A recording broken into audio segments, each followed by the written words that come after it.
আজি বহুত এটা ডাঙৰ কাম কৰিবলৈ আহিছোঁ দেই ফ্ৰেণ্ডছ। আজি আমাৰ ভূমিৰ চুলি কাটিব আহিছোঁ আৰু এইখন হ'ল ৰেইনব' চেলুন। এইখন আপোনাৰ যিখন AG বাছ ষ্টেণ্ডৰ ওচৰত আছে। এইখন খুব ভাল, ইয়াৰে যিখিনি মই আগৰ পৰাই কৰাই আহিছোঁ, ইয়াৰে বস্তুবোৰ ভাল হয়, প্ৰডাক্টছবোৰ ভাল হয় আৰু বিশেষকৈ এই যেনি আমাৰ ভূমি, ইয়াৰে যিজন অ'নাৰ হয় তেওঁ খুব মোৰ ভাল ফ্ৰেণ্ড হয়, সুৰেন্দ্ৰ। হাই ভূমি। আৰু এতিয়া মানুহ বহুত আছে আজি যিহেতু ছানডে হয়। চাওঁচোন কি কৰে তাই, এতিয়া অলপ চিন্তাও হৈছে। এয়া বহিলে দেই, বহিলে। এতিয়া বহাৰ পিছত কি বা কৰে, অকণমান দেউতাকে এতিয়া কোকোমেলন লগাই দিব।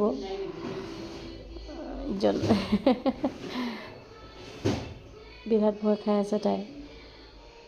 তাৰ মাজতে এটা জমনিৰ কথা কওঁ। এজন মানুহ দেখিলে ইয়াতে আহি পেলাই খুব, তাই আপোনালোকেতো জানেই তাই একদম জুবিন ভক্ত। তো জুবিন দাক খুব ভাল পায় আমাৰ ভূমিয়ে। তো মানুহজন দেখিবলৈ জুবিন দাৰ নিচিনা বুলি ভাবিলে নেকি, অকল তেওঁক দেখাই দেখাই চুলি কটোৱালোঁ। এইয়া আমাৰ ভূমি নিউ লুক। কেনেকুৱা লাগিছে ৰাইজ জনাব দেই। বহুত বেছি ভালকৈ কাটিব নোৱাৰিলে কাৰণ তাই অলপ কানা কাটা কৰিলে, কিন্তু ফটো তুলিবলৈ নম্বৰ 1 তাই। Stay tune.